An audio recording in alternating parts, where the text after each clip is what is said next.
ಈಗ ಈಗ ನನಗೆ ಒಂದು 36-37 ವರ್ಷ.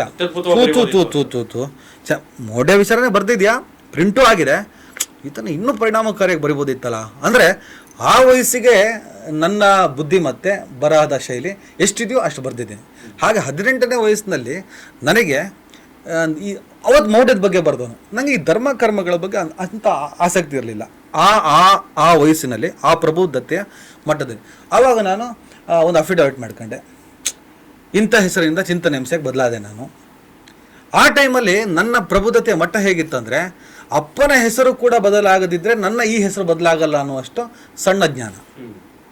ಆವಾಗ ಅಪ್ಪನ ಪರ್ಮಿಷನ್ ತಗೊಂಡು ಮಾಡಿದ್ನೋ, ಪರ್ಮಿಷನ್ ಮಾಡಿದ್ನೋ, ಅದು ಅಪ್ಪ ನನ್ನ ಮೇಲೆ ತಗೊಳ್ಬೇಕಾದಂಥ ಕ್ರಮ. ನನ್ನ ಹೆಸರು ಮಿಸ್ಯೂಸ್ ಮಾಡಿ ನನಗೆ ಗೊತ್ತಿಲ್ಲದಂಗೆ ಮಾಡ್ದಂತ ಅಪ್ಪ ಹೇಳಬೇಕು. ಆದರೆ ಅಪ್ಪನ ಜೊತೆ ಕಮ್ಯುನಿಕೇಟ್ ಮಾಡಿದ್ನೋ ಇಲ್ಲೋ ಅದು ನನಗೆ ಮಾತ್ರ ಗೊತ್ತು.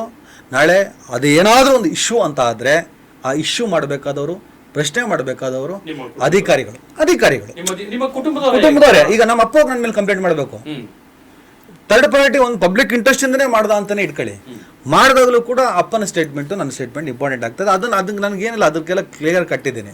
ಆ್ಯಕ್ಚುಲಿ ನನ್ನ ಖಾಸಗಿತನ, ನನ್ನ ಖಾಸಗಿ ವಿಚಾರ, ನನ್ನ ಕುಟುಂಬ, ಊರಿನ ಬೆಂಗಳೂರನ್ನ ಜಗತ್ತನ್ನು ನೋಡೋದ ಕೇವಲ ಒಂದು ತೀರ್ಥಹಳ್ಳಿಯ ಒಂದು ಪುಟ್ಟ ಹಳ್ಳಿಯ ಕಾಂಪೌಂಡಿನ ಒಳಗಡೆ ಬದುಕ್ತಾ ಇರುವಂಥ ನನ್ನ ತಾಯಿಗೆ, ಮತ್ತು ನನ್ನ ಪ್ರಪಂಚದ ಅರಿವೇ ಇಲ್ಲದ ನನ್ನ 6 ವರ್ಷದ ಮಗಳಿಗೆ ಇವರು ಇಷ್ಟು ಪರಮ ತುಚ್ಛವಾಗಿ ಕೆಟ್ಟದಾಗಿ ಕಮೆಂಟ್ ಹಾಕಿದಾಗ, ಭಾಳ ಕೆಟ್ಟದಾಗಿ ಮಾತಾಡಿದಾಗ, ಇಷ್ಟೆಲ್ಲ ಟ್ರೋಲ್ ಮಾಡಿ ಬೈದ್ರಲ್ಲ, ಲಕ್ಷಾಂತರ ಜನ ನನ್ನನ್ನು ಬೈದ್ರಲ್ಲ, ಒಬ್ಬನು ನನಗೆ ಬೈದಿಲ್ಲ ಸರ್, ಎಲ್ಲರೂ ನನ್ನ ಅಮ್ಮನಿಗೆ ಬೈದಿರೋದು.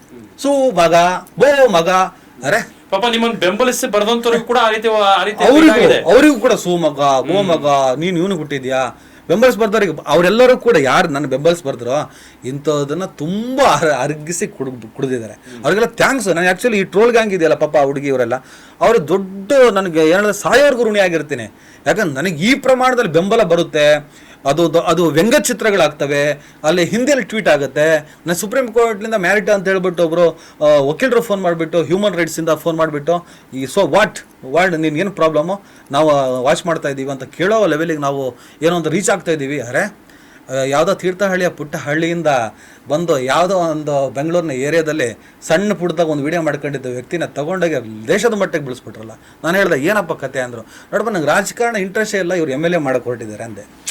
ಒಂದು ತಮಾಷೆಗೆ ಮಾತಾಡಿದೆ. ಅಲ್ಲ ಈಗ ರಾಜಕೀಯ ಆಸಕ್ತಿ ಇದೆ, ದುಡ್ಡಿಲ್ಲ. ದುಡ್ಡು ಇಲ್ದಿದ್ರೆ ನಾನು ಇಲ್ಲಿ ಗ್ರಾಮ ಪಂಚಾಯತಲ್ಲೂ ಅಧ್ಯಕ್ಷ ಆಗೋಕ್ಕಾಗಲ್ಲ, ನನಗೆ ಕ್ಲಾರಿಟಿ ಇದೆ. ಸೊ ಅದು ಬೇರೆ ಕತೆ.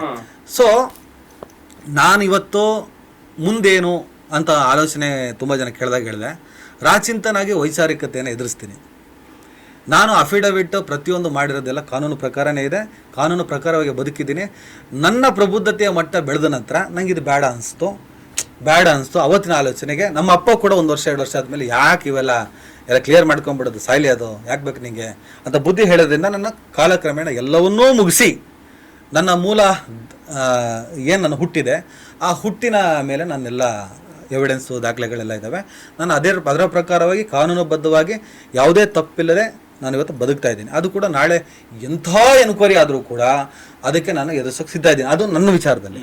ಓಕೆ, ಇನ್ನು ಆ ವಿಚಾರದಲ್ಲಿ ರಾಚಿಂತನ ವೈಚಾರಿಕತೆಯ ವಿಚಾರದಲ್ಲಿ ನನ್ನ ಮೇಲೆ ಎಷ್ಟೇ ದಾಳಿ ಆದರೂ ಕೂಡ ಅದನ್ನು ಸಮರ್ಥವಾಗಿ ಇನ್ನೂ ಕೂಡ ಎದುರಿಸ್ಕೊಂಡು ಹೋಗ್ತೀನಿ.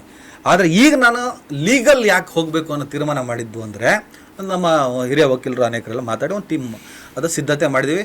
ಪ್ರತಿಯೊಂದು ಸ್ಕ್ರೀನ್ಶಾಟ್ ತೊಗೊಂಡಿದ್ದೀವಿ.